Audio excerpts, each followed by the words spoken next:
இந்த எஃப்ஐஆர் எப்படி லீக் ஆச்சுன்றதை கண்டுபிடிக்கணும் அப்படின்னு சொல்லிட்டு சென்னை உயர்நீதிமன்றம் உத்தரவிட்டிருந்தது அல்லவா? நான் ஏற்கனவே சொன்னேன், இந்த ஸ்பெஷல் இன்வெஸ்டிகேஷன் டீம்னா அதில் இருக்கிறவங்கலாம் வெறும் எஸ்பி தான், நேரடியாக நீதிமன்றத்துக்கு அவங்க பதில் சொல்ல போகிறதில்ல, உயர் அதிகாரி கீழே தான் வேலை செய்கிறாங்க அப்படின்ட்டு. ஸோ இந்த எஃப்ஐஆரை யார் யாரெல்லாம் ஆக்சஸ் பண்ணியிருக்காங்கன்னு சொல்லிட்டு இந்தியன் எக்ஸ்பிரஸ், ஹிந்து போல பிரபல நாளேடுகள், பிரபல தொலைக்காட்சி நிறுவனங்களில் வேலை செய்யக்கூடிய பத்திரிகையாளர்கள் அத்தனை பேரையும் அழைச்சி ஃபோனை கொடு, ஓப்பன் பண்ணி கொடுன்னு எல்லாரோட ஃபோனையும் சீஸ் பண்ணி ஓப்பன் பண்ணி கேட்குறாங்க. ஒரு பத்திரிகையாளர்னால் அவரோட ஃபோனில் 1000 விஷயம் இருக்கும்.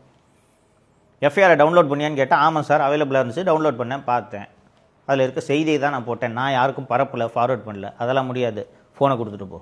தோழர்களே, உங்கள் அத்தனை பேருக்கும் தெரியும், இந்த காவல்துறையில் ஆன்லைனில் இந்த எஃப்ஐஆர் அப்லோட் பண்ணும்போது இந்த எஃப்ஐஆரை பார்க்கலாமா வேண்டாமா அப்படின்றதுக்கான கட்டுப்பாடு காவல்துறையில் அந்த கணினி ஆப்ரேட் பண்ணுறவங்ககிட்டே இருக்குது.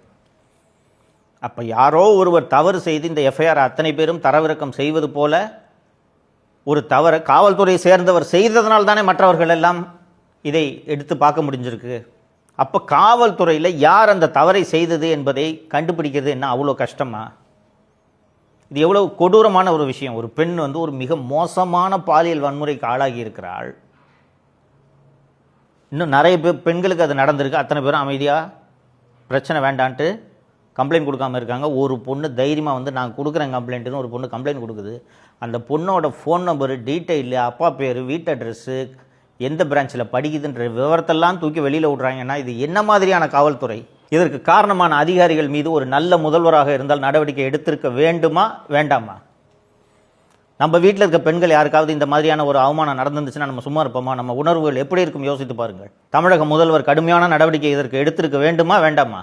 இன்னைக்கு வரைக்கும் அந்த எஃப்ஐஆர் லீக் ஆனதுக்கு காரணம் யாருன்றதை கண்டுபிடிக்கவும் இல்லை, நடவடிக்கையும் எடுக்கல.